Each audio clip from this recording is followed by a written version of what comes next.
Welcome back to Between Pages and Friends, a book club podcast hosted by Con and Lauren, two besties who read a lot of books, and John and Kyle, our supportive gamer husbands who've agreed to read along with us. I'm Con. I'm Lauren. I'm John. And I'm Kyle. This is episode 6 of our Throne of Glass book club. In this episode, we're discussing Crown of Midnight, chapters 40 to 56. It's a book club style podcast, meaning there will be no spoilers for future chapters or books. If you've only read book 1, Throne of Glass, and book 2, Crown of Midnight, this is a safe space to process everything within those books. Yes, so if you don't know why we are crying at the harbor or are shocked as we are when Kale was reading the history books, then go read the end of Crown of Midnight and come back and listen to the rest of this podcast. Additionally, this is your mild content warning, as we will be discussing themes from this section of the book, which include some creepy creatures and some revenge in the form of murder. This episode will include a brief name pronunciation guide with Con, chapter recap from John, and initial reactions and favorite moments, followed by mine and Kyle's thoughts and theories as we wrap up this book. Also, please take a moment to rate and review and subscribe wherever you're listening. Writing a review or sharing with a friend is the best way to help the show reach more people and grow, and it means so much to us. And if you want more bonus content, early access to episodes, an incredible community of other book lovers, live events, merch discounts, and more, check out our Patreon. We have 2 tiers to choose from with tons of awesome perks. The Snack Court tier is $5 a month, or the Peach Ring Book Club, that is $10 a month. Head on over to Patreon to check out which of the tiers fits you best. As we mentioned, one of the best ways to support this podcast is by rating and reviewing. Our first review ever on Apple Podcasts was from Seriously Stacy. She titled her review Fun and Fresh, and she said, "I am loving this podcast. The banter between friends makes me feel like I have 4 new book buddies. I'm excited to read along through the series for the first time and more in the future." Stacy, thank you so much. We love you. Thank you for listening to this podcast. This is exactly why we are doing what we're doing. So with that, let's jump into the pronunciation guide. This one is actually a little bit shorter than most of our other ones. This is the pronunciation guide for the end of Crown of Midnight, chapters 40 to 56. So the first one, this is just a modification of the word Otterlin, but I think this is the first time we see it in these 2 books. I'm not sure, but they were saying that Wendelin refused to let Otterlanian men into its borders. So I don't know if we had talked about like what the people of Otterlin are referred to as, but it's Otterlanian. And then there are a few mentions of the Farian Gap, Wendelin, Doranel, and then there is a list of names from the lineage passages in the last chapter, and those are King Orlon Galathinius, Ro Galathinius and his wife Evelyn Ashriver, Orinth, which is where the royal palace in Terrasen was, the 3 Fae sister queens, Maeve, Mora, and Mab. And then Mab had been made into a goddess known as Deanna, Lady of the Hunt. And finally, Selena Sardathian's true name, Aelin Ashriver Galathinius. So settle in, folks. It is time for some crazy chapter recaps with John. Yes, hello everyone, your favorite JON here to tell you what's what with the chapter recap, and we get right into it as Selena visits Baba Yellowlegs for some answers of her own, just as Dorian did, and through some questioning, she gets a little history lesson, which is the following. The Vogue broke through a word gate a long time ago. They discovered just how powerful the gate was, so they decided to break it into 3 parts, or 3 word keys, one each given to the 3 Vogue kings. Together, they could use these to open a word gate. The Fae Queen Maeve took back the 3 keys from the Vogue kings, while also banishing the Vogue from Aurelia. She sends the keys to Brannon, first king of Terrasen, to hide and keep safe so they cannot be used ever again. And end history lesson. So through this conversation, Baba confirms that the riddle is indeed a map of where the 3 keys are hidden, and that the King of Otterlin most likely has at least one. Through this conversation, Selena also gets confirmation that Baba Yellowlegs is a blue blood witch of an Iron Teeth clan of witches. They have a backyard brawl on the witch's trailer, and Selena comes out on top with a head chop and throws the body in the slow cooker. Selena had made a will a couple days before Nehemia's death, giving everything to Kale. This is kind of an important sentiment, as we find out, because she knew that if she somehow died and the king ever like fired him or like got rid of him or something, he would be forced to go back to Aniel. And with this will, he basically wouldn't have to do that. So kind of a big deal. Selena finally makes her journey back to open the iron door in the library catacombs using word marks, by the way. She's learned how to use them. It's a spiral labyrinth of hallways of doors until she reaches one final door that when she goes through, it's a straight ascent of stairs into darkness. And as she climbs amid a growing pounding headache, she recognizes the material as the same as the rings that she's seen on the king, Parrington, and Roland. And then she realizes that she is climbing the clock tower.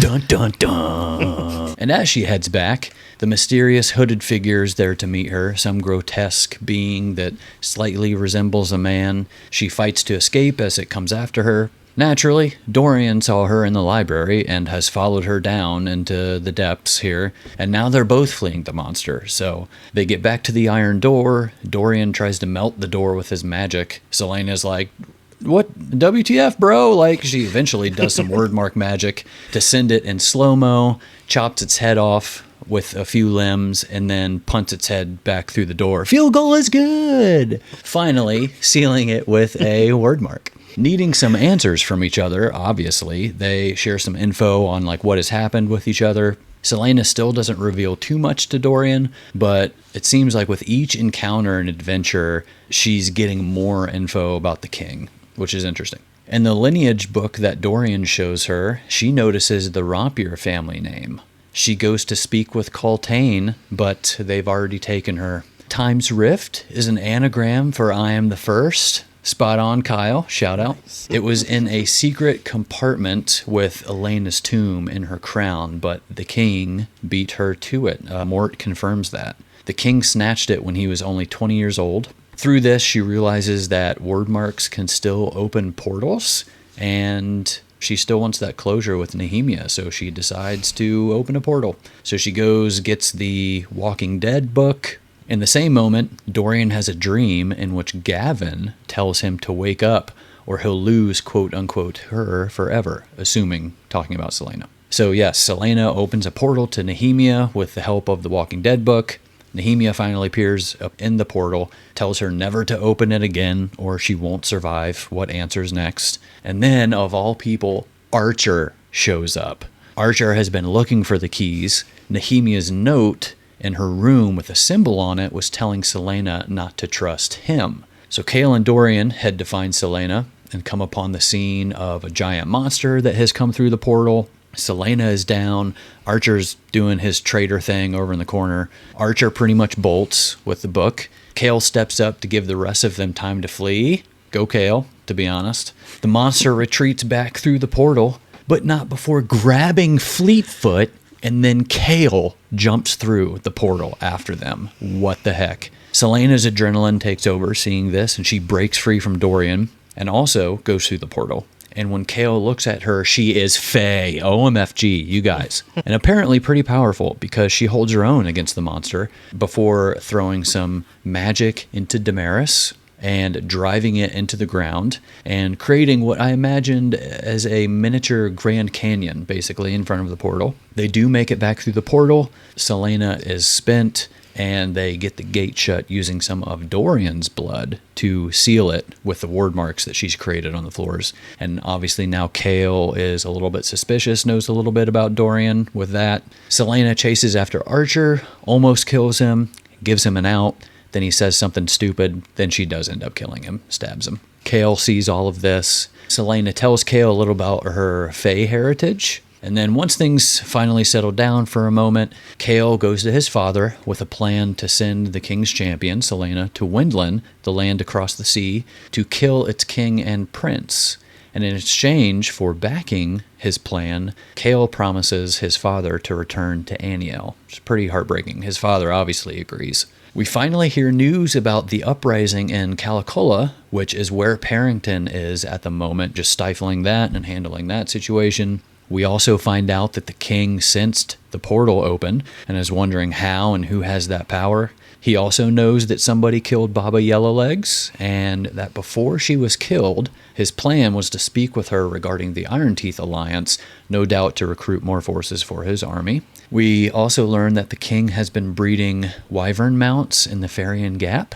He also refers to the mark on Selena's brow as meaning nameless or unnamed or anonymous. So, mentions of the Farian Gap, the Dead Islands, General Narok, new weapons. The king has obviously been very busy. So the king jumps on board with Chaol's plan and orders Selena to Wendland. Through some of Selena's reflection and her last conversation with Elena here, Elena practically confirms that Nemia engineered her own death so that Selena would start taking the necessary steps toward her fate. At the docks, ready to leave, Selena just drops an info bomb on Chaol in sub 3 minutes. Right. Chaol says, "I love you." Selena says, "I'm sorry." Ugh. Whispers something in his ear before hopping aboard, a date, the date of when her parents died, month and day. He does some digging about this date, finds some records to track down some lineage, and discovers that Selena Sardathian is Aelin Ashriver Galathinius,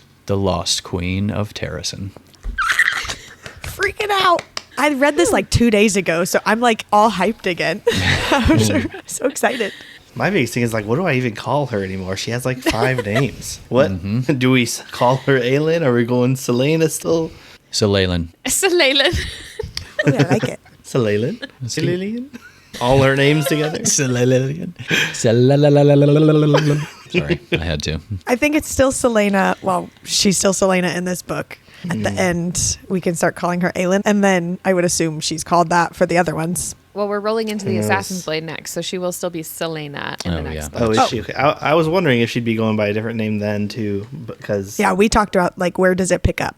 Yeah. I think the Assassin's Blade starts when she's 16, and then she's taken to Endovir when she's 17, and then she's like 18 in Throne of Glass. So Gotcha. Yeah, because we just knew it was prequel, so we didn't know if it was, like, prequel. Capital P prequel. Italicized. It's like starts with her mom pregnant, like, oh my gosh, we got a lot to get through. Speaking of a lot to get through, we do have a lot to get through here. So let's go right in to chapter 40. Okay, chapter 40.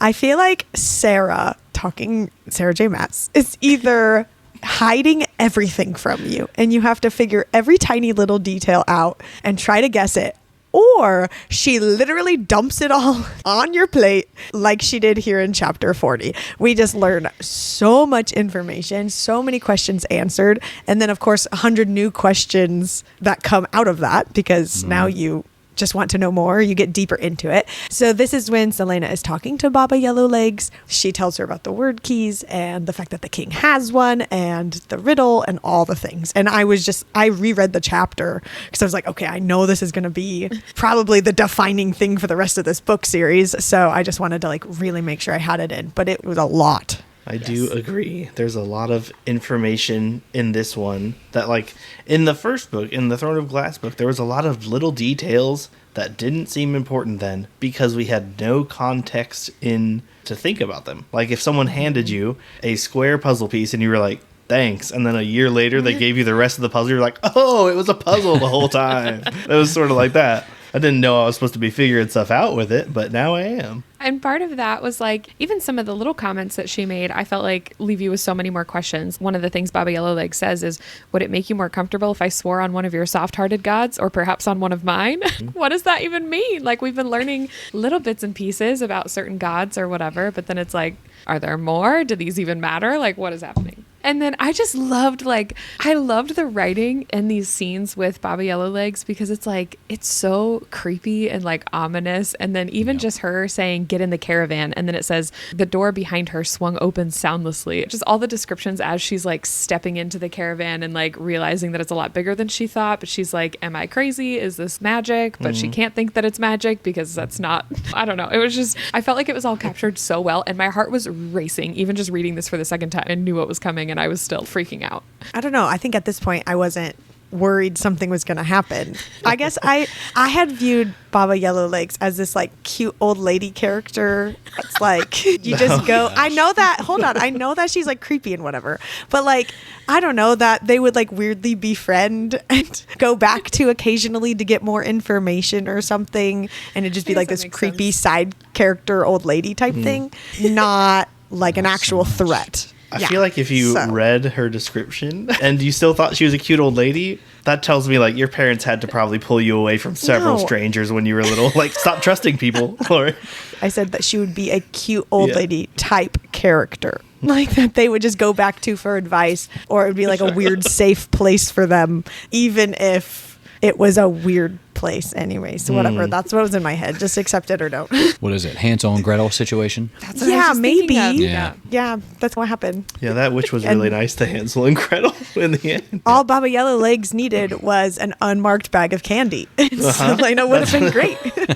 I thought this was so funny. It was like such a passing comment. I was cracking up that it said, quote, Kale returned to the library and found the genealogy records. Someone had gotten them all out of order, so it had taken him a while to locate the right one. I was like, this when Dorian had his like weird magic freak out in the library, knocked all the books down, and was so worried someone was going to like catch whatever had happened that he just like shoved them on the wall and then left the library. Yeah.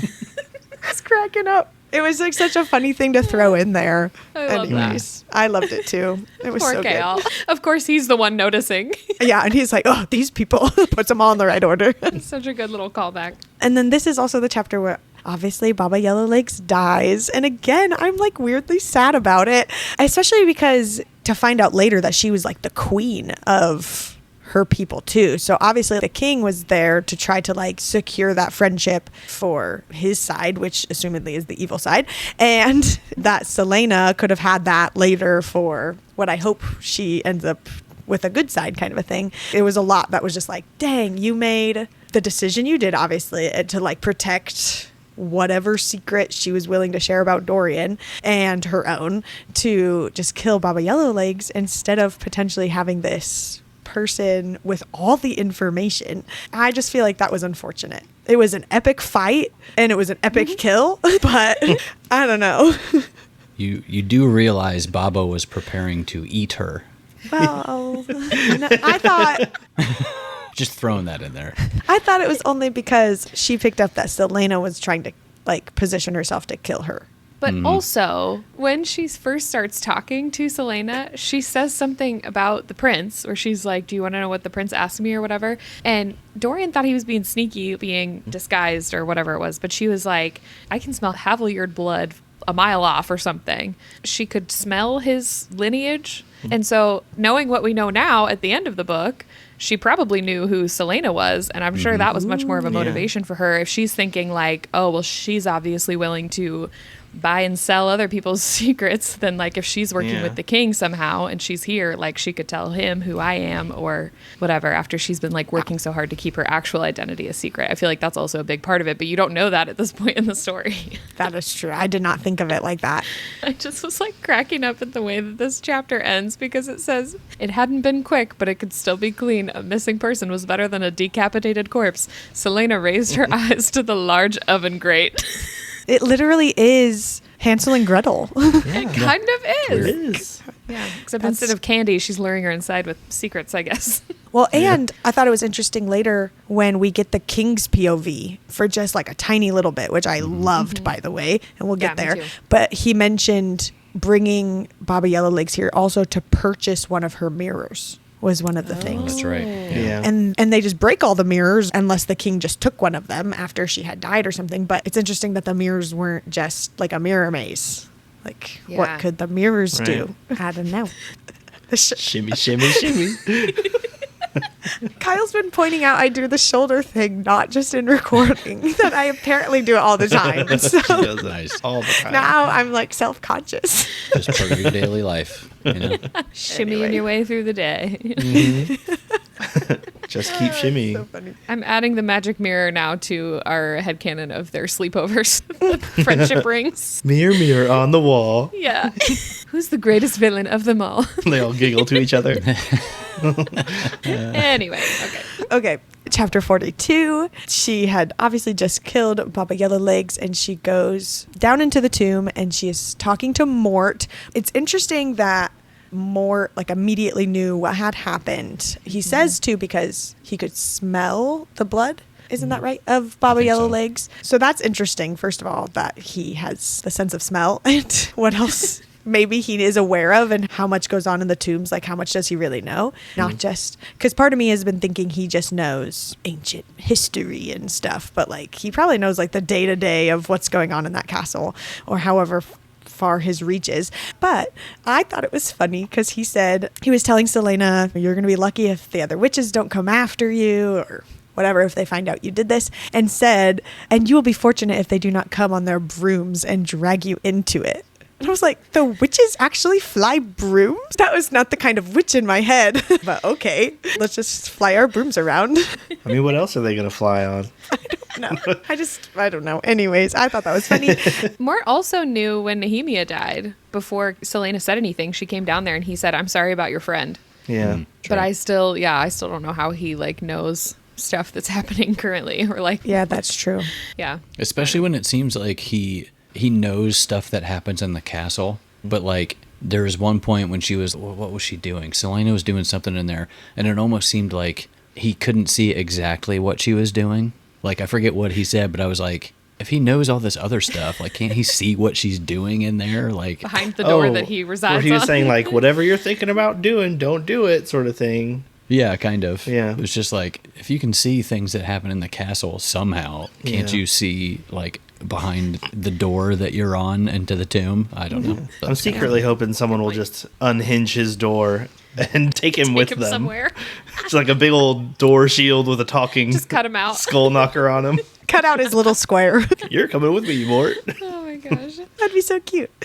Okay, so when we are reading, I write down my notes at the second I am thinking it. And Kyle's always like, I don't know how you can stop just to write a note. And I was like, because if I don't write it down, I'm going to forget. And so I had written this down, and then literal chapters later, which we will get into, I was so proven right. But she went down to the tomb and she just casually comes upstairs NBD. But 2 seconds before that, Kale was in her room. And that's when he found her will. I had written for how often random people are in her room. I'm sure there's servants and Philippa, but also how many times Dorian and Kale come into her room, or Nehemia, and she just leaves the tapestry open and the door open, because when Kale and Dorian come to actually save her when she opens the portal, and it's just all open and left open, and they can just kick down the door no big deal. And she's I don't know. I just feel she's super lucky, the luckiest girl in the world,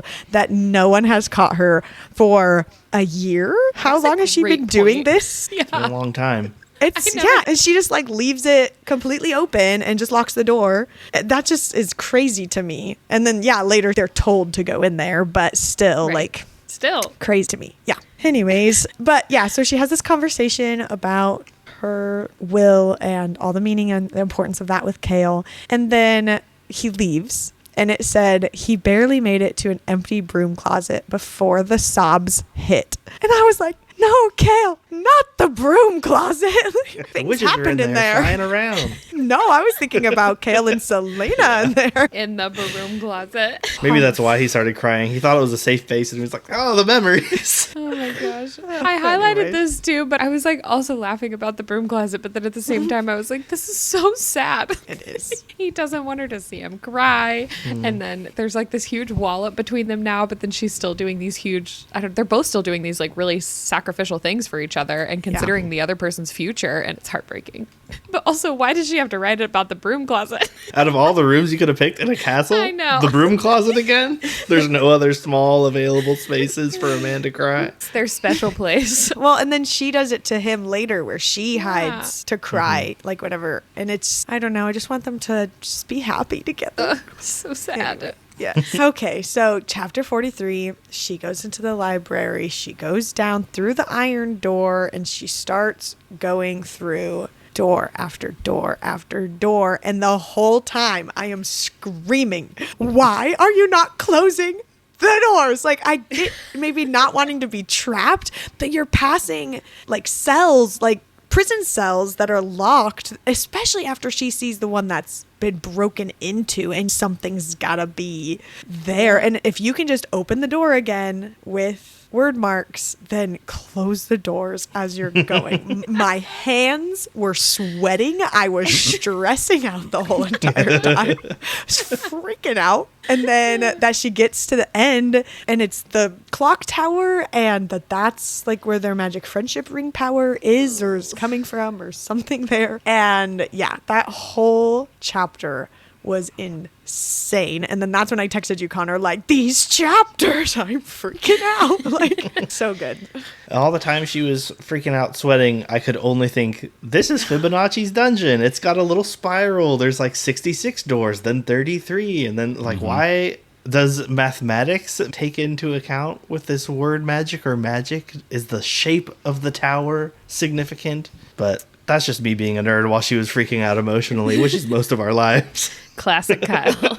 He literally put a graph, like a graphic of what this looks like. Everyone to know what Fibonacci was. I'm glad you did that because I would have had no idea what you were talking about. Yeah, same. But with that thought, Kyle, I would assume these cells would have been made long before the king was doing his magic-y stuff with it. I would think. That's mentioned when she's thinking about it. Because she says, now I don't know what she said exactly. She she comes up with that question on her own, but then she's like, there's no way because there's like wooden beams broken. There's not really any cobwebs and stuff down there. It says, what had been in there? This had nothing to do with Gavin or Brannon. Maybe the dungeon had been built then, but all of this had to be connected to the king because he had built the clock tower, built it out of, and then it quotes the thing about obsidian. Yeah. Which maybe it's just because it's a wide base leading up to a narrow clock tower, but still. I found it interesting that it was specifically like half the rooms, half the rooms, half the rooms, half the rooms. And I didn't know if that was going to come into play at any time, but It's a good thought. not yet. Creepy. That's what it was. I was stressed out. Pretty creepy. And it only gets creepier. But chapter 44, this is when Dorian has made his way. He like saw her in the library going behind the tapestry, which is part of her luck running out because finally someone sees her doing that. But I thought it was interesting that when he passed the iron door, which Selena had seen and then passed through, that he said the iron reeked somehow and made his stomach turn because Selena didn't seem to have a reaction to the iron door. Later, she has like headaches and stuff because of the obsidian, but so does seemingly everybody. But like specifically the iron door, which the first time we're introduced to it at the beginning of the book, she said that it was a way to like stop magic or interrupt magic. And so, and I just thought it was interesting because I think at this point you don't know what Selena is or that she has any magic. And so I'm like, so does she not have the same kind of magic that Dorian has? But I think it is explained later because Dorian is of the same bloodline of the king. And so his magic is like free or something, but Selena's isn't because she's like, how was that explained? I forget what term she used. Like it was raw. Something like undiluted, but not undiluted. It was something raw like magic. Yeah, raw. No. I think that's what she said. No, that's what kind of magic he has, but that's not why his magic is free and hers is not. I think they mentioned too, like he is part of the king's lineage and the king has allowed himself to have magic. So he might have just allowed his family because he started using magic when he was 20 before Dorian was even born. Yeah, I think that's what it is something to do with the fact that he is whatever the king's last name is, or Haviliard. That's what it is because that's Dorian's. Do we know that the king has magic? I don't think we do. We just know that he's found a word key. Just because it's like in their blood doesn't mean they're presenting magic. And I don't think the king has, or at least that we have seen. I think he just has the word key.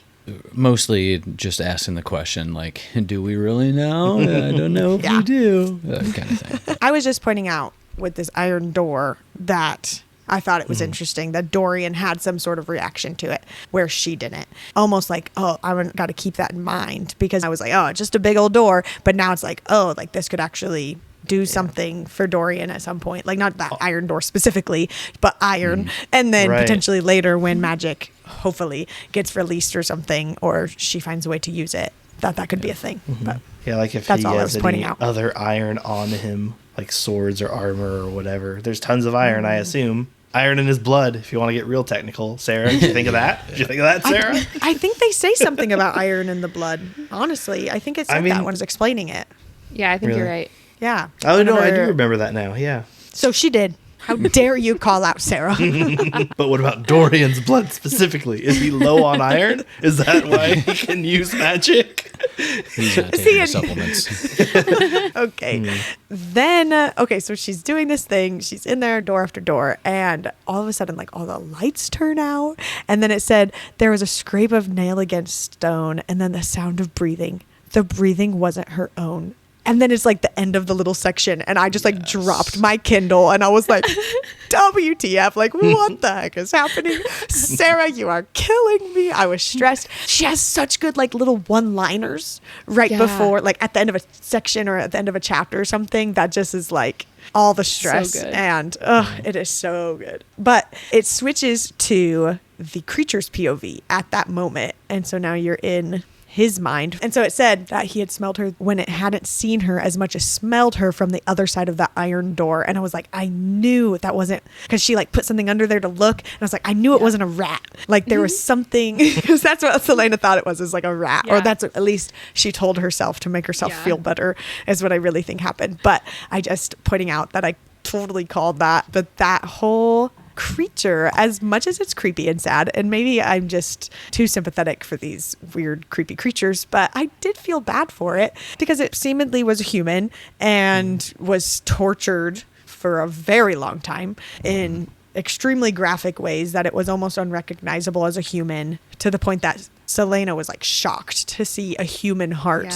inside its body. And so that's just really sad too, because he even asked like, are you one of the people who did this to me or something like that? And that's just really sad. It made me like, oh, like obviously it's to a point where like they fought and she killed it, and that's completely understandable I think in that moment, but it did make me feel sad for the creature, I think, for a little bit. Yeah, even that moment where it says, I forget exactly what they say, but it's like there's a moment where it like looks at Selena right before she's about to kill him, and it's like there's almost like a look of relief. That it's like finally being put out of its misery, which is just crazy.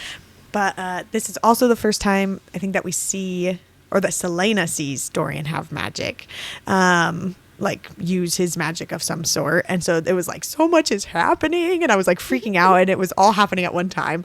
I just feel like Throne of Glass, I wanted stuff to happen so bad, and now this book it's like left and right and it's just like I can't process for a minute. So so there's just so much. And so then they're like debriefing and she thinks there were so many things that she could tell him, but if she did it would result in too many questions. And I think as he's explaining like his magic, and she wants to turn around and be like, oh, I'm actually the lost princess, but at the moment I didn't know that was just me being like her being the lost princess, I know it's the truth, and obviously I was right. So anyways, Shoulders.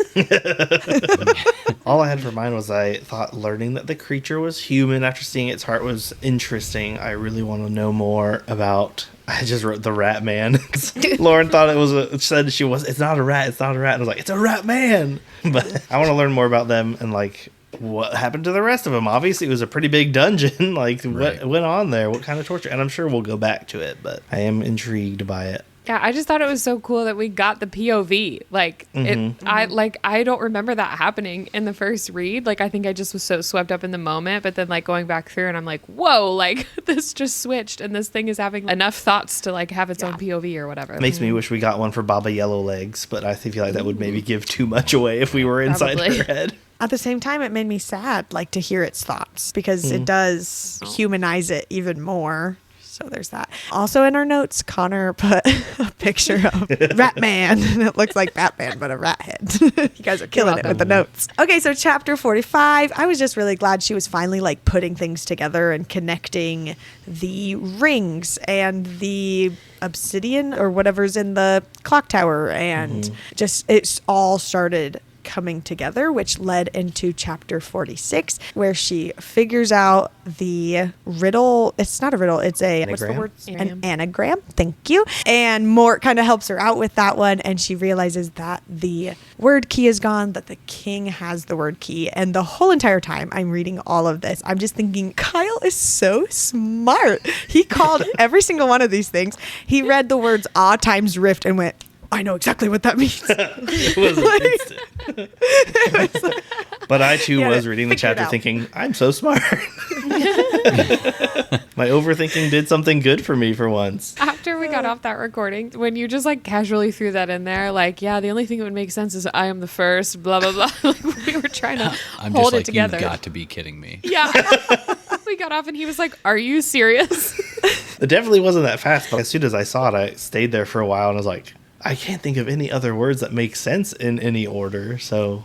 I just thought it would be like the answer to a clue she would get later. So when she got the riddle, I was like, oh, somehow the words times rift is going to like be some sort of answer to this or something. That was what I thought. At one point I was like, what did Kyle say that word's meant again? Oh, I don't know. I just kept reading. I was like, whatever. I honestly thought too that maybe it was some sort of a double clue. Like if you found out the anagram, I am the first word key, she's the first queen or whatever. But times rift, I was like, are they talking about the gap in time since she was a queen? Are they talking about this weird spiral dungeon that's in a clock tower? But I don't know.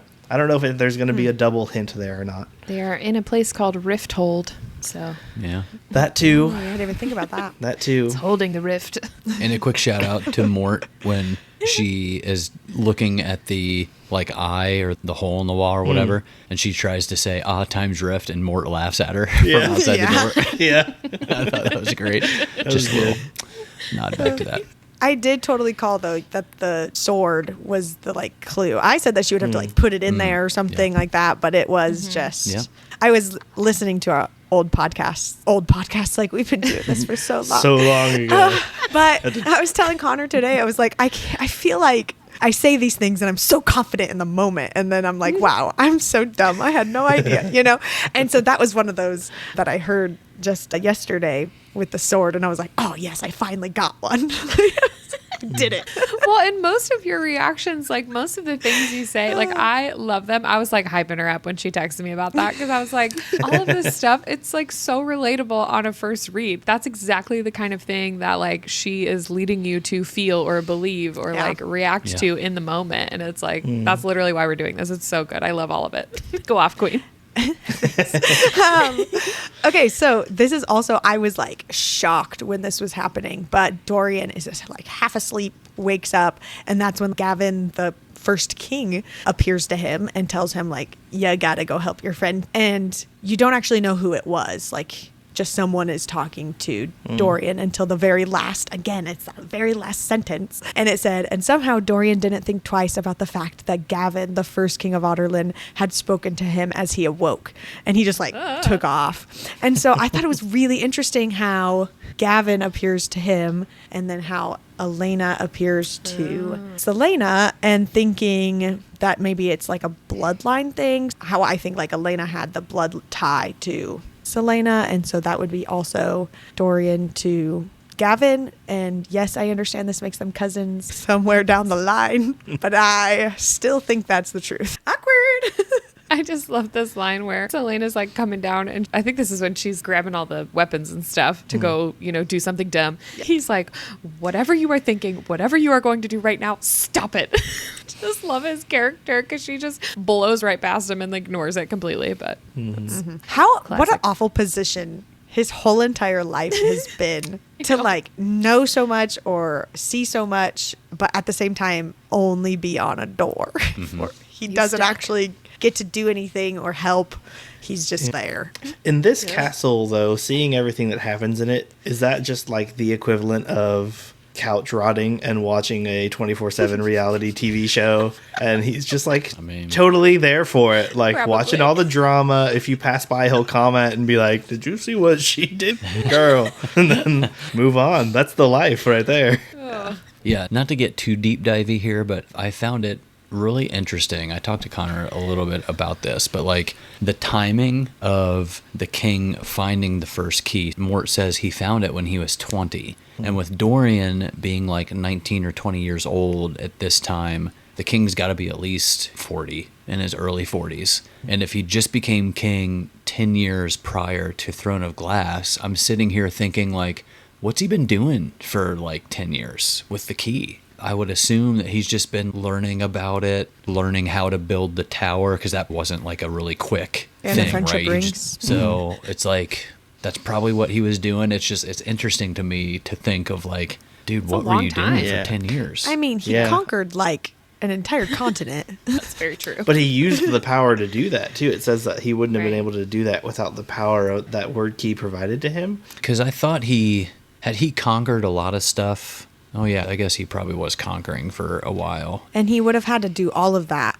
while trying to keep the fact that he has a word key and that power hidden. Yeah, true. Yeah. So like he's doing it all in almost like a sneaky roundabout way, like how he's trying to use Caltaine or Cain or whatever's Oh, yeah, going on right. there, instead of Yeah. just coming in as some evil overlord, just taking Yeah. everyone Yeah. down. That's So, true. Yeah, that and makes since sense. he took that route, I could see how that would take him longer compared to, Yeah. I don't know. Like a mix of what you two both said. He was probably learning how to use it, but how to use it in such a way that no one would ever think it was him. And like Yep. seeing exactly what it could do and that sort of thing. Maybe he went through his own time period with it too, where he was suffering from headaches and saw all these awful things and had to recover from it and sort of learn how to control it. But That just made me think of Roland. Maybe that's where his headaches are. Maybe he's just like has to get past a certain point and then he'll be fine or something.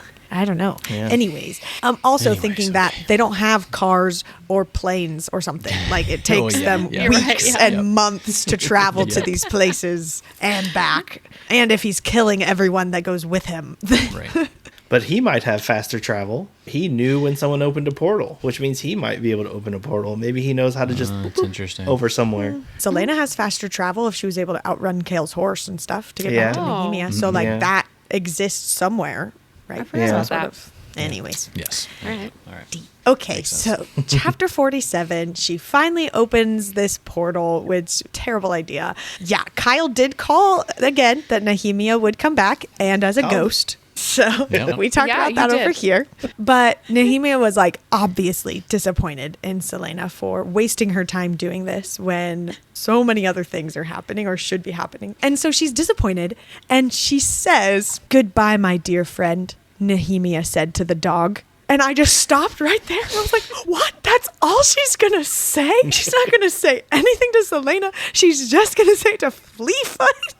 I was like, what Such the heck? shade. I know. And then it said that she turned around like over her shoulder and said the rest to Selena. That was all the things Selena needed to hear. But it was like, I just happened to like read that and then stop. I was like, what the heck?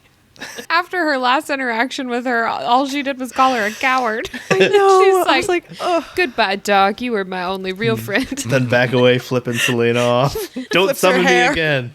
That one was really good. Anyways, and then in chapter 48, I did not call Archer being the secret bad guy. I did not totally think forgotten. anything in that warehouse evening was anyone's plan going right. Like, I thought it was just a whole epic mess up on everyone's part, including Nehemia's for staying there, knowing she was probably going to die, and them trying to help by getting her to the warehouse. Like, the whole thing was just an epic fail. But according to Archer, it was a win for the whole team. I was shocked. I was shocked. Yeah, I think I was so caught up in my instant reaction of how stupid it sounded to do it all on the same night as they thought the killing was going to happen that I didn't even think about the option of how smart it would be if that's what you were going for.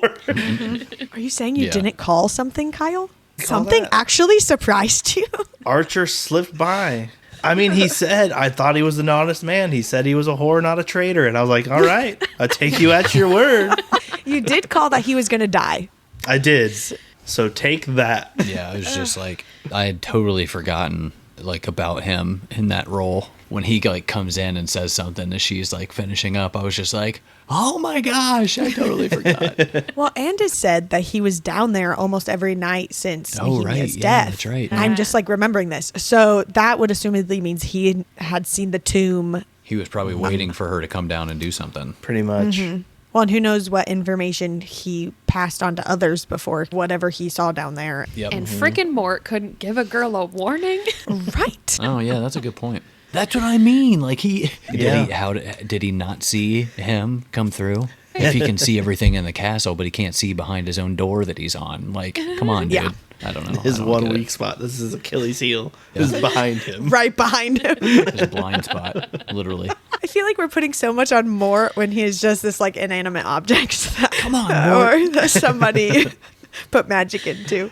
Look, I'm just saying he has literally one job and he didn't do it. So still a crown there though. Oh, Mort. He did say she wasn't asking the right questions, so. True. She never asked, was Archer here? Come on. It was the same with Nehemia because later he accidentally Yeah. drops that Nehemia was down there and stuff. So he's just hiding all sorts of secrets. Yeah. And I'll also say, now that I think about it, a talking skull door knocker, like I would have spent hours talking to him and no one Yes, cared. you would have. Like, Selena even like dropped a hint or two and he's like, well, you're not asking the wrong questions. She's like, all right, well, whatever, and left. I would like ask every question in the book. Are you kidding me? Like, just keep asking. Well, now I'm Anyway. interested if Mort will start talking to Kale and Dorian since he seemed to hide from people who hadn't seen enough weird stuff or whatever he said. Now I would assume Dorian and Kale have seen enough weird things to at least, I don't think they had seen they didn't see the tomb, but they saw obviously another side.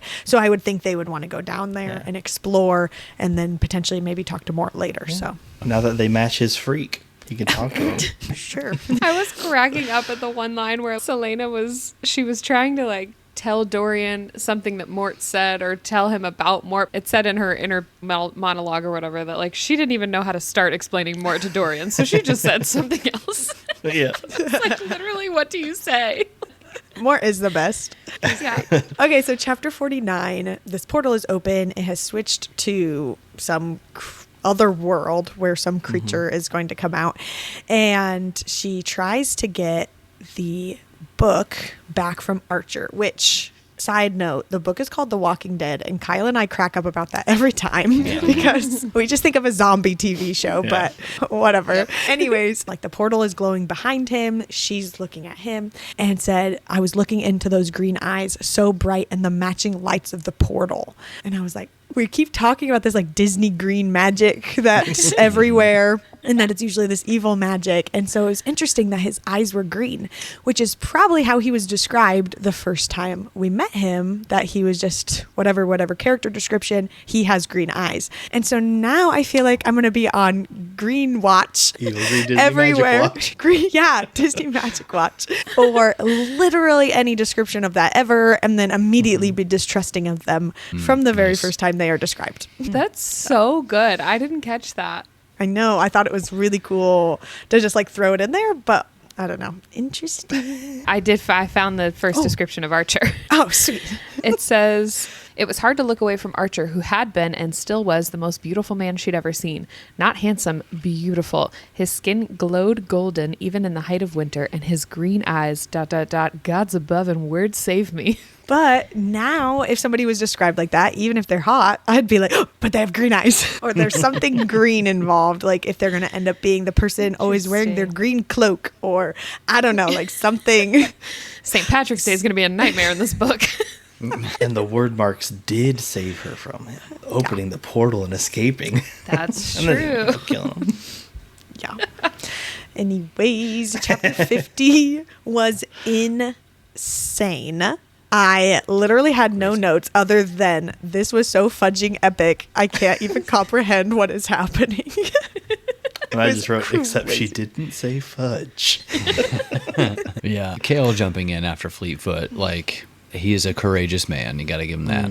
I think he's a lovesick man. Like, I think it I was mean- because he knew Selena would be dead or like heartbroken if something happened to Fleetfoot, and so it was for her, not necessarily for the dog. Still, though, but But- you got to figure what Kale has been used to up to this point, and he comes down True. and like it says he assesses the situation and puts himself in between. He's like, okay, I'm going after the monster. That's just what I'm doing. And he goes straight there. Yeah. And like later it says he would have like sold his soul twice for her to have happiness, which is part of that, I'm sure. Being so courageous to, because you could be lovesick, but not courageous enough to do anything about it. But he's got it. He's got it in spades. I know. I just was like, really? You have to turn to the dog and take the dog? Did you just have to be that mean? Could you not have just left? It does make me wonder what the creature's priorities are, because they didn't seem to be thinking tactically because of that. They took a dog. Like, are they trying to play on emotions, or do they just want something to eat? The monsters in the portal, even if they're not thinking on a tactical stance, they outmatch any human. So if they saw these things, they would immediately know, like, they don't have like 3-inch claws. They're not as tall as us. So obviously, what do they care if they go fight anyone in there until the Fae jumps through? But I digress. So let's talk about how a Fae jumps through. That's a thing. That happened. I did not call her being Fae at all. I think I assumed she would be a human with magic, assumedly, like Dorian is, assuming he's human, because I don't trust anything now. But that was, I think, just because a human had magic, I was like, oh, okay, so that's how this world works, like that can just be a thing. But I guess Dorian could also be Fae somehow, if there really are cousins and it's in their bloodline. But that's just my own weird theories. I need the lineage books or whatever that Kale reads. If I could get a copy of those, that'd be great. Does it say that Elena was Fae or like demi-Fae? I think that she's Fae. Well, I don't think that it says. Maybe it didn't say. I thought there was like definitely some kind not of Fae heritage there. I mean, definitely not in this chapter when Kale just looks up and sees pointy ears and is just like, oh, she is Fae. She like full on shifted. Yeah. Which was also really cool to read. Just like how it happened to her, and her vision went sharper and she could hear everything, like his human heart beating and like all the different things that it described. And then obviously the epic fight and her magic that was more than she could handle at the time. Like it was just, I could read the chapter to you right now and it'd still be freaking out about it. It's so good. I love the way that magic is described too, that it's like a well, like building up, or like you're like diving down into the depths of your power or something. Just the little glimpses of it that we've gotten are so cool. And I'm like so excited to get further into those details too. Well, and to think that all that she did was only like a small portion of her power. Yeah. Like she's probably epically powerful and this is going to be insane whenever, assumedly, hopefully one day it gets released and she uses it. And that's without potential use of a word key or something else if she gets one of those later too. Yeah. So you could have both. Anyways. Yeah, good stuff. It was cool. So in chapter 51, I wrote just, whoa, hold on, check my notes. Selena killed someone. It was someone she was explicitly told to kill by her employer. And she did it within a promised time frame. She did it. She's an assassin. No longer just a murderer and a cold-hearted killer. But she did it. She gets her title. To you, she gets her title. To everyone else, she's been an assassin the whole time. Look, she did not complete a job until now is all I'm saying. That you saw. You keep thinking every death before this didn't exist. We'll know in the prequel. I'll read through it and I might immediately be like, oh, okay, yeah. Oh my gosh. I did love at the end of this chapter where she's talking to Archer, supposedly giving him a last chance or whatever. And he says, I knew you were a good woman. And she says, no, I'm not. But Nehemia was. And that's when she just offs him. Well, then it switches to Kale's POV. And he was like, I walked up just to see Archer say the last words he would live to regret or something. Like even Kale knew, like, oof, man, wrong thing to say here, buddy.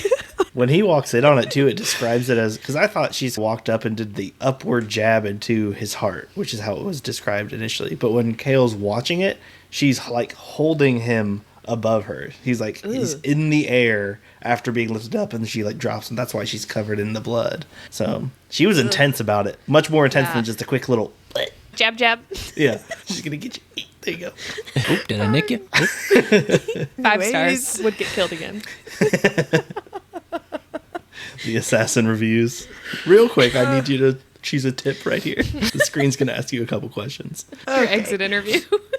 Okay, so we jump into chapter 52. They are finally out of the tomb and are being seen by a healer. I loved the moment that Selena and Kale were basically having this like stare off, like who was going to get checked first by the healer or whatever. And obviously Selena won because go off queen. But she didn't even need it. She was completely healed from whenever she jumped into her Fae form, which was super cool. And so I don't know if Kale knew that or if he was just whatever and got healed too. But either way, I thought that was a really funny interaction. But they continue to have this really intense eye contact, and Dorian was basically dismissed from the room. Like, I will come to your rooms later. And as he was leaving, he said, but even as he walked out of the dining room, part of him realized that his magic, that he was the least of their concerns, because even from that first day at Endovir, this had always been about them. I am so team Kelena forever. I love them. I'm not sorry for Dorian in the sense of the relationship. Like, obviously there's other things happening to him and we have feelings, but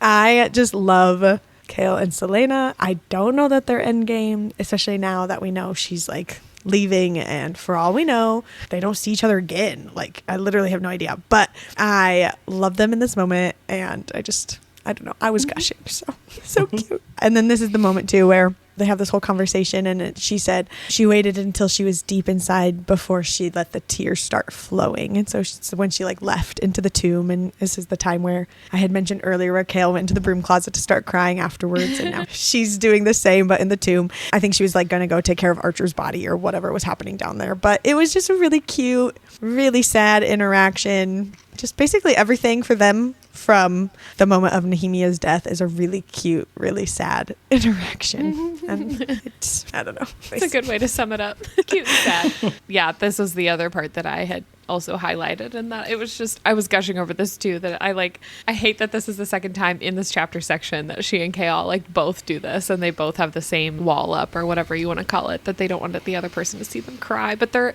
again like still doing these like huge things for the other person, and like they care so much about each other's well-being and their futures and all of that. So yeah, I think if she would have stayed in Rifthold, that eventually that wall would have come down and they would have got back together after some time or some healing or whatever needed to happen for them. So there's a chance like she comes back or he goes to her and that all happens, but obviously I don't know that yet. I hope for that because I love them, but I don't actually know. But immediately she goes down into the tomb and Kale walks out and goes straight to his dad, and I was like, no, don't talk to him, like don't do this. And he makes this whole plan to send Selena away, which is in a way to protect her. He thinks he's helping, but he should have talked to her about his plans. Like, don't make plans for her. Very true. That was a wrong move, friend, in and of itself, regardless of also agreeing to go back with his dad and take his title back. That's its whole thing that I guess is going to happen in the future books. I don't know. Wrong move. But the fact that he was even willing to do that for her after we like start to learn a little bit about how big of a deal that is for him to offer that, to like go back home in exchange just for her safety, just for knowing that she would be like with other Fae and not stuck in Rifthold where she could be killed if anybody found out. But that's what I highlighted in this chapter at the end, where it says, but he could do this for her, even if he never saw her again, even if she abandoned her duties as King's champion and stayed with the Fae in Wendlin forever, as long as he knew that she was safe, that no one could hurt her, ... he'd sell his soul again and again for that. And I wrote, he's a good man, Savannah. It's so cute and sad. I know. He doesn't even know that the king had that conversation with Selena and threatened to kill him if Selena like doesn't fulfill her duties or if she disappears or whatever. So like he's saying even if she stays there forever, which literally means that he would die, and he doesn't even know, but he's just willing to trade all of this stuff that he's worked for to go back to the place he was trying to escape from, just to like make sure that she's safe. I know, but that just also proves what I was saying, where he needed to have talked to her about it, because she could have been like, no, because if I run away forever, then you're dead. And they could have like talked it out and came up with maybe a better plan of some sort. But obviously it's happening now and something's going to happen. So I feel like this is also just classic Chaos, like literally putting himself dead last. Yeah, that's true. I don't know. It's just like part of his character, at least in this book. But he does love her. It's so sad. Okay, chapter 53. Chapter 53, I loved this moment where we got the king's POV for even just a tiny little bit and got to hear some of his thoughts, some of his plans, some of the things he knew. One thing that I thought was the most interesting out of all of this, and Kyle and I talked about it, I think just earlier today even, about Selena's mark on her head. So far, anyone that we knew did not know what it meant, and the king's guess was that it meant like nameless or anonymous or something. To me, it made me wonder if she has some sort of like Spell. Yeah, like spell, but what kind of spell? What's the word I'm thinking of? Kyle? You got you, Kyle. No, some sort of like spell that hides her true identity, is I guess what I'm trying to say. Somebody would have put that on her to help, because even later when Kale actually figures out who she is, and it's something about her eyes that is like so predominant in their line that he should have picked up because of that one feature or something. But the Like fact a glamour? that yeah, maybe like a glamour of some sort. Yeah. He had even said like she always avoids eye contact with the king, which they Yeah. thought was in a respectful way, but maybe it really was because she was trying to hide her identity the whole time. So maybe that this mark on her head, because it also appeared during that big epic battle when all the magic was there and magic was happening. And so maybe it was trying to hide her from everyone who was there as well in those moments. Anyways, I don't know if that's true. That was just my only guess, and like that it's trying to make her nameless or anonymous, that it was some sort of spell meaning that. You'd also have to wonder who put it there. Her parents or her grandma, isn't that who's the fae? Baba. You know, her Baba dude. No, for real, isn't her grandma the one that's like now a goddess of some sort? It was someone in her, her lineage who became the goddess of the Great grandma? hunt. Something? Yeah, Who her gave great the grandma. arrow. Yeah, I wasn't just saying her grandma. Like, I'm trying to be legit. I think it is her great grandma. Grams Thanks, came to Nemia. visit. Put something weird on my forehead. That's just like the grandparent kiss on the forehead. Now no one will know you. But for real, that's my guess. But I don't actually know, That's obviously. solid Anything. guess. I feel like I say all my guesses and then I always end it with, but I don't actually know. Like, nobody knows that yet. But in case you didn't, I don't Everyone know. listening. Oh, she didn't know. Anyway. I just thought it was funny that he was thinking in his monologue about his like secret weapons. And I was like, dude, isn't everything you're doing secret? Like, I've not seen you do anything non-secretive this whole time when you're supposedly the leader of this. Like, what are your non-secret day-to-day things? Everything he does, secret weapons, secret experiments, secret magic, Secret guards. secret guards. Secret Yeah. tunnel. Yeah, For real, secret though. tunnel. Secret Yeah. tomb downstairs. Which who knows how many times he's been there, because I mean, we know he found it when he was 20. Could be his regular hangout spot. Thanks a lot, Mort, once again. Still love you. Which also, if he's been down there so many times, wouldn't he know that it's connected to Selena's room? Yeah. Maybe he don't. Maybe he's been Like, in we there. talked about that, about how, like, does nobody know? Like, maybe nobody's been down there, but then obviously he knows. It's his castle, and he found Yeah. it 20 years ago. Well, and I was just Yeah. thinking that we were lucky, like Selena was lucky no one was in her room whenever she would be down in the tomb, but she's also lucky that she didn't go down to the tomb and the king was just chilling in there. Like, Yeah. obviously in all of Throne of Glass, he wasn't even in the castle, but he's been here ever Oh, since. yeah. In Throne of Glass, I even mentioned, like, he said he was leaving, but what if he didn't? If all of those secret tunnels go all over the castle, there's nothing that he accomplished outside of the castle that makes me believe, like, oh yeah, he did actual stuff while he was gone, except for leave with 20 people and come back by himself. Maybe he was like testing the people down in the clock tower Right, space, yeah, and doing they're that like sort of thing. in the cells or something. I don't know. Yeah, there's a whole bunch of Heebie-jeebies. options. Yeah. Well, I was going to say, the way that Mort talked about the king, it sounded like he just took what he needed and got out of there. Like, he didn't Yeah. care to come back or ask Mort questions or whatever. If Mort even revealed himself. True, yeah. Yeah, which, like, he may not have. But yeah, it sounded like he just, like, went down there, found it, got what he needed, and, like, left. Maybe Mort didn't, because if the king found that before he knew about magic, he wouldn't have seen enough magic for Mort to want to talk to him. Because apparently true. that's Mort's standard. Enough weird stuff. Yeah. Gotta have that 1,000-yard gaze in your eye. You're like, all right, yeah, I'll talk to you. I loved in this part toward the end of the king's point of view. It says he put his hand on Nathung, his sword. And I laughed so hard at this because I was like, it was like she felt the need to still identify it as his sword for like some reason, like, oh right, he has a sword. Or if she didn't clarify that it was his sword, people would be like who the hell is this? Like, what is this thing? I don't know. I just thought that was like really funny. It's funny that his sword has a name that keeps getting mentioned, but the king himself does not have a name that we know. Yeah, like. And his sword's name is nothing. It's so funny. I don't know. Selena has like 8. She could loan him one. Yeah, that's true. Well, and the fact that he uses his sword when Damaris has just been down in the tomb, which is this epic sword with this huge history, and he could have been such a cooler guy or something if he was using That's it. true. But he just lets it sit down there. That was the For turning anyone. point in his life. He took the gem instead of the sword, and now he's a bad guy. Could have been a cool guy with a cool sword, but instead he got nothing. Anyways, chapter 54, when Kale presents his whole thing to the king, and the king like completely eats it up, loves everything about it because it is presented as a very evil plan to take over this country. Dorian comes after Kale and is all like, how dare you do this? What's going on? And Kale just looks at him and says, one of us has to start leading Dorian. And I was like, oof, that is, yeah, that's I just want to. Did you write oof? Nice. If you're watching on YouTube right now, John literally just pulled out his notebook and showed that he wrote the word oof underneath. And that's what I wrote in the notes for myself. It was just, oh, that hits hard. And so I wonder how that's going to affect Dorian. Like if he's going to brush it off, if they're going to have some sort of animosity between each other, like in their friendship, or if that's going to like put something in Dorian to like, that's what he needed to actually start doing something or start leading, since that's what was put out there. But And the guts it took to say it within earshot of the king. Like they were in the same room, and he just dissed his son. not just the king, the entire council. Like, Yeah. is a big one. Anyway.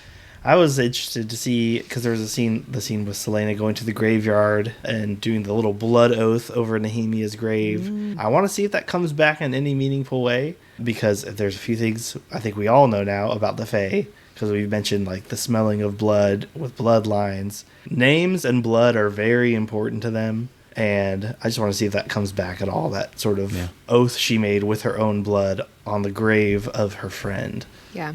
That was, I don't remember it word for word, but I do know like it was specifically about the people of Elway. Eelway. So this, I feel like, was the moment where I've been waiting for Selena to finally like, I'm fully in on this rebellion, or I'm fully in on taking down the king. And this was like that turning point to officially be that. And obviously she listed some specific places in the oath, but hoping that means for the entirety of the continent. Where are they? What's happening? Kingdom.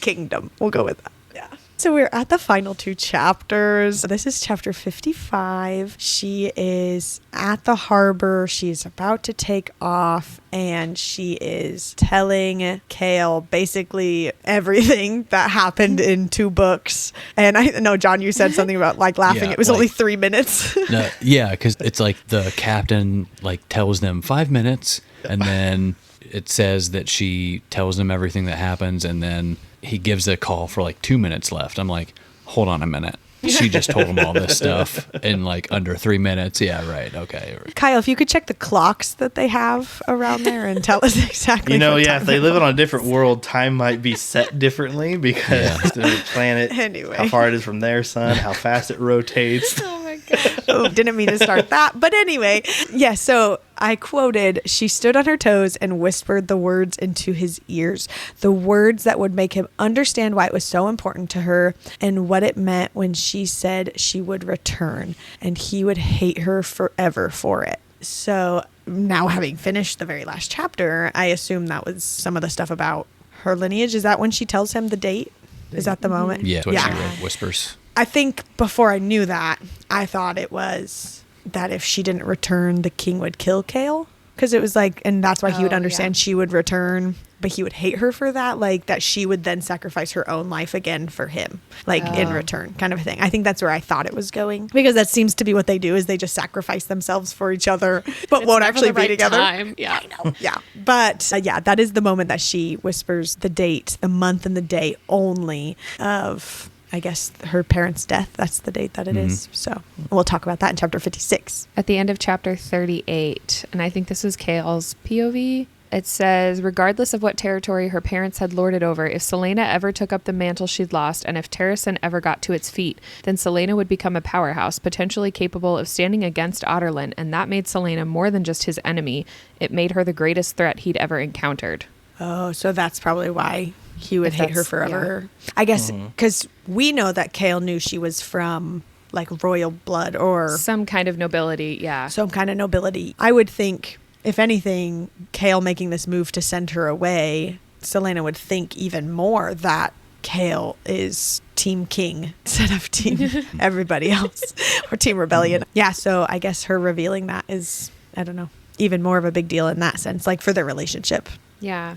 And then just the way it says, like, Selena Sardathian turned her back on Adarlan and sailed toward Wendelin is like such interesting wording for this part too.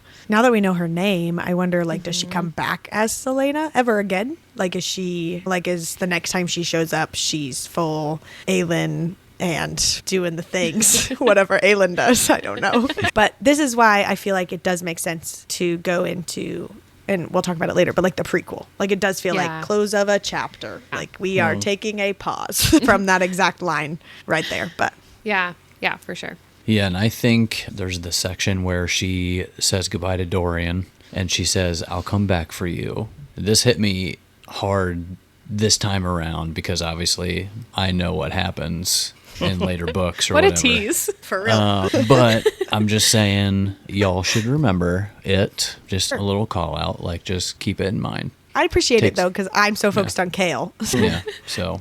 I do like, too, that I'm like, here's my theories, but I don't know. And John goes, I do know. Remember this. Is it always sunny, that clip of him like turning the lamp on and he's like, I know something you don't know. That's John. Right now. Yeah. Yes. Okay, so chapter 56. Kyle and I were reading. I was on one side of the couch. He's on the other. He's at the beginning of this chunk of chapters. I am at the last one. And I literally like sat up straight and I like put the Kindle down and I'm leaning over the Kindle like on the couch, freaking out. And he's just like, what is she doing over there? I don't even know. But I so freaking called it as soon as like he went into her room and casually saw the books that Dorian had left in her room, which lucky timing for him that those books were also left in her room. And goes through all the lineage and all the things and finds out that she is the lost princess, Aelin, however you pronounce her last name. I'm so excited because I called it from like the first mention of there being a lost princess. I was like, that just feels like something. I don't know. And now I know. And I'm so excited. I'm excited. Let me do my shoulder, whatever. And then I texted Connor all about it. And I was like, I called it. So I'm so excited. Anyways, I'm just so glad I can finally talk about that I was right. So Sure. This is one of the things after our first like episode or two, John turned to me when we stopped recording and he was like, I am so nervous I'm going to accidentally say Aelin instead of Selena. Yo, because there was like Elena, Selena. I'm just like, I'm going to say it. Yeah. I'm going to end up saying it. You did it though, so good job. Good job. Yes. And then on our first read, I was the one who figured this out. But honestly, like most of it was because I was seeing some Throne of Glass stuff on social media, not necessarily spoilers, but it's like all you see is people talking about Aelin and you never see anybody talking about Selena. And so that was like one of my first little tip off things. And then there was a part in this book where someone is saying to Selena or around Selena that like Aelin Galathinius is alive and she's like gathering an army or something. And Selena responds by saying, that's impossible. And that was the only thing that really tipped me off. Like now going back, I'm like, oh, there's way more foreshadowing than I thought. But I remember like turning to John and I'm like, I don't think that makes sense for her to respond that way unless she is Aelin. Like, why would she say that's impossible? She's been imprisoned for a year and like now she's stuck in this castle. She has no idea what's going on. Yeah. Well, and I had said, I think it was just to Kyle at home that maybe Selena dies because I don't see her name ever with like the same idea with like the stuff online. Right.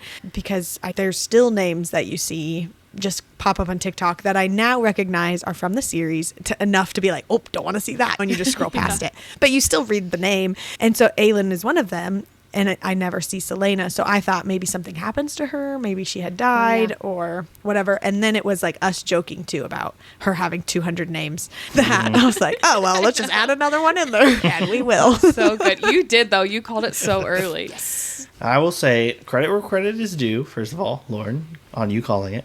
But after we shut down the finale episode of the Throne of Glass book, Lauren and I both were talking about the chapel scene where she got the arrow, and we were both like, that was so pointless. That had no meaning to it. And in the context of that book, it did not. But further on, obviously, we realized it is the actual goddess giving her a gift, and that's probably why she acted all out of sorts because of it. Ended up being a nice little clue. Going back to what I said earlier, you were handed all these little pieces that you're like, this means nothing to me. And then it ends up being part of a bigger puzzle. So going forward, I will pay more attention to the things that I think are pointless, and I will not be caught off guard again. Kyle is finally understanding how to read a Sarah J. Maas book. Yeah, that's right. The formula, yes. Oh, that's funny. We talked about this a little bit earlier, but I loved this little detail of Selena averting her eyes every time she went in to see the king, because I think it was in the king's POV a few chapters before where the king notes she keeps her eyes averted as she always does in my presence or something like that. And I was like, that's weird for him to say that. If he's the king, a lot of people probably do that. And then it's Kale thinking through how many times had he seen her avert her gaze? That one bit of proof she couldn't hide from the king. I just I think that's even woven in from the beginning of Throne of Glass, the first time she meets him. And that's something you just don't really think about. It's just some good foreshadowing that's woven in from the beginning. I wonder if there is something with that the first time she meets Dorian, and if she tries to hide her gaze, and if... I think there is a moment where Dorian thinks that she looks familiar. Yeah, I was going to say, and that they make eye contact, and I wonder if that's mentioned or highlighted in some way, and we just thought it was because it was the prince or something. I don't know. I guess I'll find that out on my reread. That might have been something you read more into as a relationship thing with Kale and Dorian, just looking at her eyes and describing them as beautiful or familiar. That's something that you would describe as someone you're enamored with. So we're on iWatch. We're Bill. iWatch. We are Bill. Bringing it back to Bill. Again, don't want to get too deep divey here, but I thought this would be a nice little explanation, because when I was reading this, I don't think I ever caught this. So when it was going through Selena's mother's genealogy, so Evelyn Ash River, it was going through the female line. So there was her mom, Evelyn Ash River, and then her great-grandmother, we find out, was Mab. And Mab, upon her death, was created or turned into the goddess Deanna, which we've mentioned a couple times before. She gets Deanna's arrow at the procession of the gods or whatever before the tests and all that at the champions competition. And then so Mab is Deanna, Selena's great-grandmother, and then Maeve is a sister of Mab, which makes Maeve, the Fey Queen Maeve, Selena's great aunt. So there's some big relational things there. But again, for me, it was that Mab and Deanna are the same person. I don't think I ever realized that before. So Lauren and Kyle, since we finished this book, we read the book. We did it. We finished. First off, what's your rating for Crown of Midnight out of 5 stars? And then we'll get to the theories and stuff. I was talking with Lauren about this. I made up my own little rating system so I could keep better track of how I think the book read. It's really nerdy, and I don't need to go into detail unless people want. But the end result is a 3.3 out of 5. I thought it was decently written. It covered up some questions from the previous book. I liked that there was more in-depth character development and world building. I felt like the pacing was a bit off, but overall just a 3.3 out of 5. It is at least a 0.6 improvement from my Throne of Glass, so we're moving on up. I would like to point out that his rating system has nothing to do with Kyle's emotions or feelings. Because I don't have any. At all.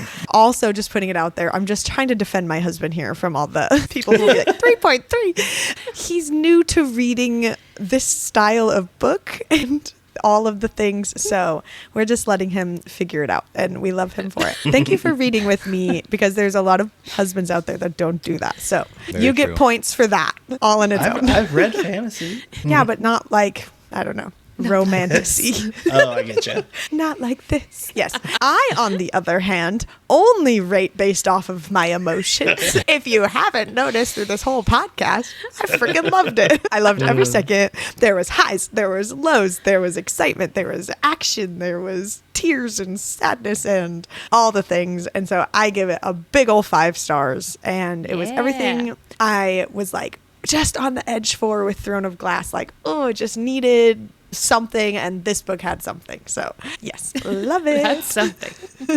You're gonna love this series, Lauren. I can't wait. I'm so excited. So our average is 4.15, so that's great. Oh my you're gosh. the worst. That's pretty solid. We're gonna have to get a copy of the rating system. It's pretty in depth, guys. It's really not in depth. It's not. All right. It's not. Lauren.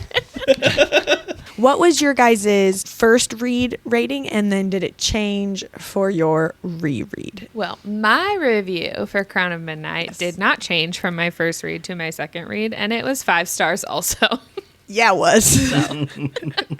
I did love it. I think I said Throne of Glass was 4 stars for me the first and second time that I read it, which like it still was so cool to reread and see like all the foreshadowing and stuff. But this one I felt like it did feel more like complete and like rounded out. Like there was a little bit of everything that I was really wanting from it.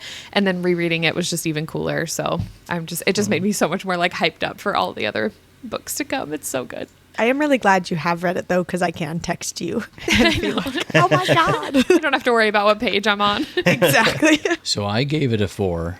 I would probably stick with that on the reread. I know it is funny because I'm giving it 5 stars, but also literally tell everyone this. The 4 books in the second half of the series are the best books I've ever read. Yeah. So I'm giving Crown of Midnight 5 stars, but if I could give like 15 stars minimum to like the last 4 books in this series. Like those are also 5 stars, but it's on a totally different level. So, but I also just am generous with my 5-star ratings. So, well, and I could see like if I end up at the end of it and just like freaking love everything, and then going back to Throne of Glass and being like, nope, it's 5 stars because I love these characters. Like even Kyle finished the book. I like pulled up my phone. I was going to record his reaction, and he's like, I just think I need some time to process and to like really think through my list of like how I rate it, and I'll come up with a score. Here's the thing. I was like, I hadn't even put the book down, and I was like, this is 5 stars. This book is 5 stars. That's the thing, though, is like you said, some later books are 5 stars but better. I'm like, that's kind of why I hold back if something's a little better. And then how Lauren said, oh, she might go back and change her Throne of Glass one. But I'm like, no.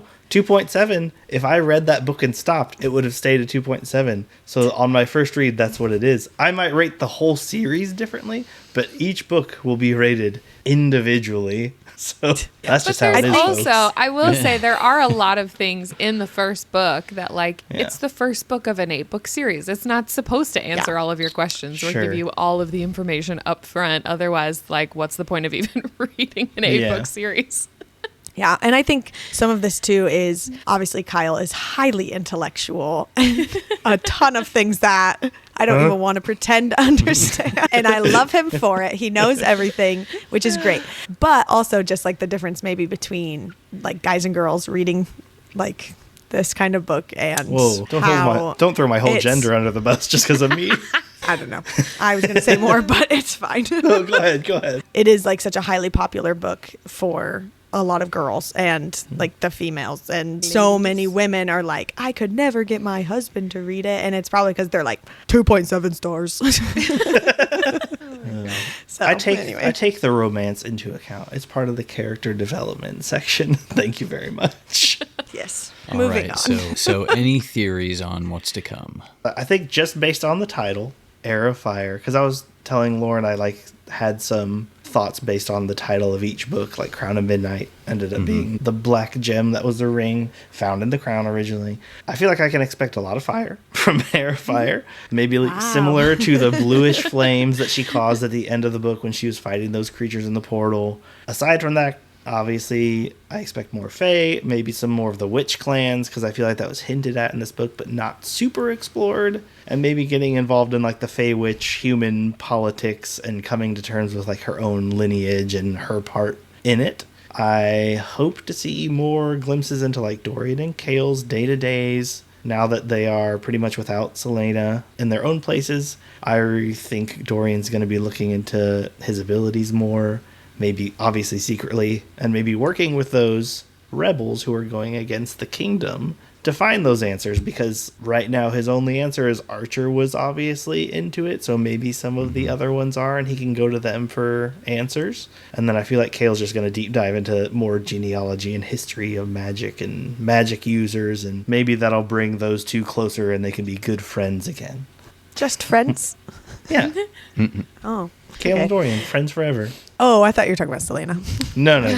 Kale and Dorian, yeah. That makes Obviously not as tight as his dad's BFF club, but maybe they can make their own. For me, Kyle mentioned the title Air of Fire. So the whole time I've been mentioning every time Dorian does some sort of magic, it is like frost or ice or frozen something. And every time Selena does anything, because we've only seen her do magic once, but even without it, it's mentioned that she's like hot as fire, or she sees flames or that kind of thing.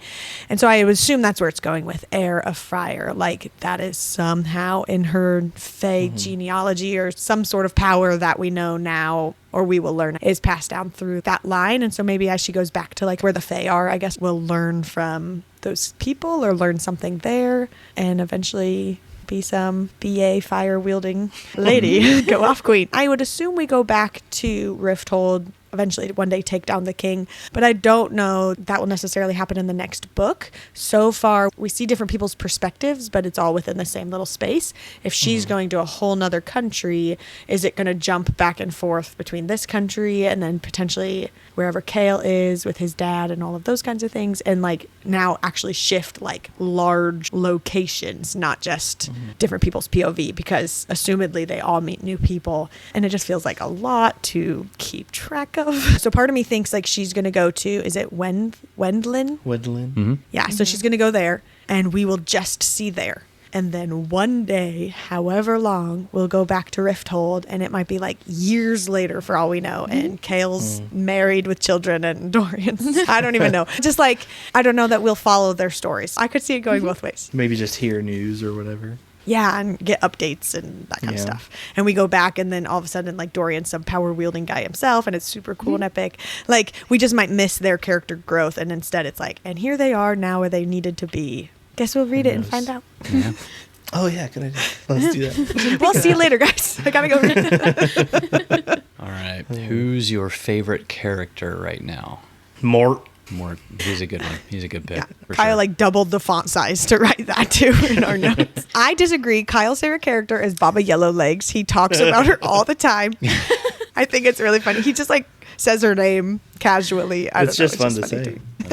So That's what I think. I've talked about this in monthly read videos that Connor and I do on YouTube, where I struggle sometimes picking the main character because I think the author wants me to pick the main character as my favorite person. So I often pick like the best friend.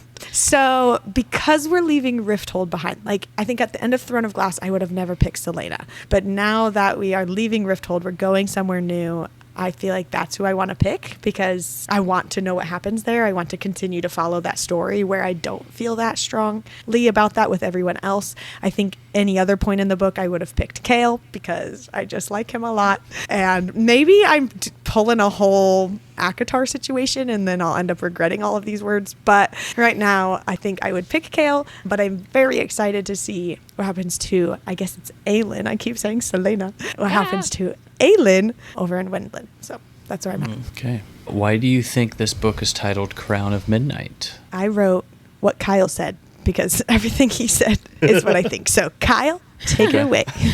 I said it, I believe it is due to the scene where Selena realized the first word key was once held in the crown of Elena's sarcophagus or whatever. She opened a blue jeweled compartment on the crown, which was empty, but supposedly once held the first word key, which was now the black stone, assumedly the king wears on his ring. So black stone, color of midnight, in a crown of midnight. Ipso facto, actually, if you would have read the book yourself, you would have. Anyways, what he said. Actually, I was trying to find that part, and I think it actually says gray stone. We had also mentioned that maybe it was the their best friendship rings, Yeah. thinking that it was still like a circle, even though it's not like crown on your head, but it's still like that circle, and it's still dark and obsidian or of midnight. We also had that conversation, but I think we landed on it being Elena's crown, which was the word key, the missing stone. The gem in the crown glowed in the moonlight, and she gingerly pushed against one side of the jewel. It didn't move. She pushed again, staying closer to the side, digging her nail into the slight crease between the gem and the stone rim, and it shifted, turning over to reveal a small compartment beneath. It was no larger than a coin and no deeper than a knuckle's length. She peered in, revealing only gray stone, scraping every surface. Nothing was there, and that's when Mort tells her, oh yeah, the king already took it. So the gray stone is Is the back actual of the compartment. Is the Yeah, right? it's like- Yeah. It's like the stone it's made out of, not the actual Right. gem or whatever it is itself. Okay. Yeah, I don't know. I'm still conflicted. I honestly have no idea. This is just me. This is me speculating because I still don't know why it's called that. But I was talking about it with John, and I did a search in the book for the word midnight, and there were only 4 results. And the first 3 were like, the clock struck midnight. Like, it was just like whatever time it was. But the last one is when Selena is like, it's at the beginning of chapter 35, and she's gathering all her stuff to go. She's in her rage mode or whatever to like go get Kale because he had been captured, and she had like found the ransom note or whatever. And it says there would be no candles for these midnight deeds, no ivory horn to signal the start of this hunt. She dressed in her darkest tunic and slid a smooth black mask into her cloak pocket. And so it's talking about her like getting ready to leave the castle, and it says it was war upon them all, let them tremble in fear at what they had awoken. So I was talking about, is this like because we find out that she's like the lost heir of Terrason at the end of the book? Is this in reference to her character and how she's in this like morally gray phase? I don't know. But then, John, what was the thing that you said after that when we were talking about that? You said something about it being a reference because the king was using like the word keys and the obsidian and stuff. It was like a reference to how he came into power and how he obtained his crown. Yeah. Although now that I was hearing Right? like them talk about Yeah. I'm assuming it's the same material as the tower. And if it was hidden in Elena's crown, then that's like the big makes sense. reveal, like toward the end. It could be both, again, though, sort of like how Throne of Glass, the castle does have glass, but he sits on a throne of glass, a very breakable position. If anyone found out how he was doing what he's doing, it would be over for him. And then Crown of Midnight, he gained his power through that stone, and usually midnight or darkness is associated with evil. It is a evil crown. Or his rule is evil. Right, yeah. And he's doing it in secret, like under like the fall of midnight kind of a thing. But yeah, they didn't have like they said throne of glass. They said it. Like they didn't have like they said the words crown of midnight. That's what I It didn't mean. Like, happen. yeah, when I was first talking about like the titles of all the books, I'm like, I still don't know why they're called that, but it is fun to speculate because I There's do no think a lot roll of it is this credits like, a lot of it is this like symbolism that's fun to talk about. So anyway, that's all. Sweet. Take it away, John. All right. All right. So the reading order that we're following means that this is the point where we stop and read The Assassin's Blade, which is the prequel to the series, following some of Selena's story before she was captured and sent to Endovir. There's a lot of debate about the reading order. We've touched on it before. We've gone back and forth a little bit between reading it first or third, but we're reading it third. So, Lauren and Kyle, how do you feel about pausing at this point in the story to read the prequel now? What are you hoping to learn or get more details on when we read The Assassin's Blade? I'm hoping to learn a bit more about the other people in her past, not so much Selena herself, if that is her real name, which it is not. I think that Arabin, the leader of like the Assassin's Guild, is probably going to play a much bigger part in the series. Maybe not necessarily in Assassin's Blade itself, but aside from like being part of her prequel origin story sort of thing. But I could see reasons for his return in Heir of Fire or later. Maybe cheating her out of the debt she paid. Maybe he needs a favor from her, or maybe he ends up getting involved in the word keys somehow himself. But I just don't feel like there would be a reason for inserting a prequel unless the rest of the series used information from that part of her life as well. Otherwise, a prequel would be an afterthought after the whole series and just say, like, here's some bonus material. So I feel like we're going to be introduced to lasting characters, which is why I'm more interested in them than Selena, because we kind of know a lot about her. I'm sure we'll get some more fun little tidbits, but I assume there's not going to be, magic or talk of Fae as much because all of that was revealed in the ones we just read. So... Yeah, I think it makes sense to pause here. I kind of touched on it earlier that it feels like she literally like turns her back on Rifthold. Like, she is literally like, let's close this chapter, and then we're going to start in, like, we're closing it here, and we're going to start in a whole new country. And so it makes sense to stop before we learn a whole new world, like a whole new place and all these new characters. Like, it makes sense to, like, let's wrap up Rifthold really quick and then turn around and go somewhere else. Before Khan said that Assassin's Blade was like when she was 16, so it's like still pretty young. I guess in my head I was taking it as we just spent 2 books learning who Selena is, like, who is this person, and now we know she's actually Aelin, so let's take a pause, learn who Aelin is really quick, and then come back together and try to put those 2 people as one person. I still think we'll learn a lot about Aelin because I think Arobin knows who she is, right? Doesn't he, like, know that she's Aelin? I think they've alluded to some of that, but I don't think at this point it's been outright said. But Okay, yeah, like yeah. you said, like Archer says, you know, he's told me who you are, but it's like, what is that? Like, there's Right. still Right. that question. How much has he told you? Yeah, so maybe they still talk about some of that stuff, like about whoever Aelin is or however she hides that. Obviously, we'll learn a lot about whoever the Sam guy is, and with Kyle's theory of learning characters that matter, so maybe Sam does come back somehow. He's not actually dead. I don't know. Kyle thinks he's still alive, so Everybody's a ghost, apparently. I know. 50-50. So I'm just keeping all theories open because I have absolutely no idea. Yeah. It'll be interesting going into something that's like, you know how it ends too, but still figuring out what's happening currently. So when John and I first read this, we ended up reading the Assassin's Blade 4th. Couldn't tell you why. That was just one of the recommendations that I'd seen online. Because when we got to it, I was like, I did not like reading it 4th. So we read Throne of Glass, Crown of Midnight, Heir of Fire, and then we stopped and read the Assassin's Blade and then continued with the series. And so I felt like reading it after Crown of Midnight, it is such a more natural pausing or like stopping point in the story. Whereas after Heir of Fire, I just wanted to keep reading. I did not want to stop and go back for the Assassin's Blade. I like did not care about it because I was like, we already know how it ends. But then I really was still like so glad that I read it. I just wish that we would have read it earlier. So that's why I'm always debating between 1st or 3rd, because we did read it 4th and I didn't love that. So I'm really excited for you guys to read it, because I also, now that we're getting into the Assassin's Blade, I'm like starting to remember more of the things that happen, and I'm excited to cover it. But so this is our wrap on Crown of Midnight and on episode 6. So in our next episode, we will start our coverage of the Assassin's Blade. So this prequel, it's not written as a typical full novel arc. It was originally written as 5 separate stories. They're like 5 short stories that they put into one book. When did she release those stories? Do we know that? Like, was it all at one time, or was it like throughout the other books being released? So she originally wrote The Assassin's Blade as 4 novellas published as ebooks between January and July of 2012. And then Throne of Glass was released by Bloomsbury in August of 2012. And then Bloomsbury later released the novellas with one additional story as The Assassin's Blade, like as one book, in March of 2013. Well, they were technically released first, though. Yeah. But they were just released online. Yeah. Initially, they were released like separately online. Yeah. So far we've been splitting our episodes into chapters of the book. Since that doesn't really apply here, we'll be splitting them into parts, like into the stories. And so for episode 7, we will be covering The Assassin's Blade parts 1 through 3, which are called The Assassin and the Pirate Lord, The Assassin and the Healer, and The Assassin in the Desert. And then episode 8 will cover parts 4 and 5, which are The Assassin in the Underworld and The Assassin and the Empire. So I'm super excited to read these stories with you guys and chat about them together starting next week. We did it. I can't believe Yeah. we've already finished 2 of these. Like, I feel like we know. just Yeah. started. Oh, Crush it. crazy. Yeah.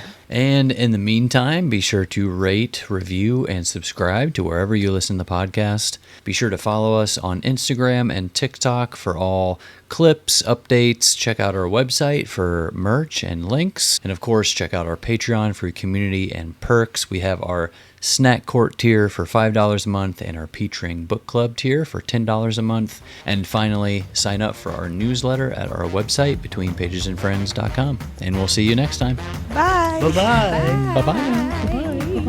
Bye. Shimmy, shimmy, shimmy.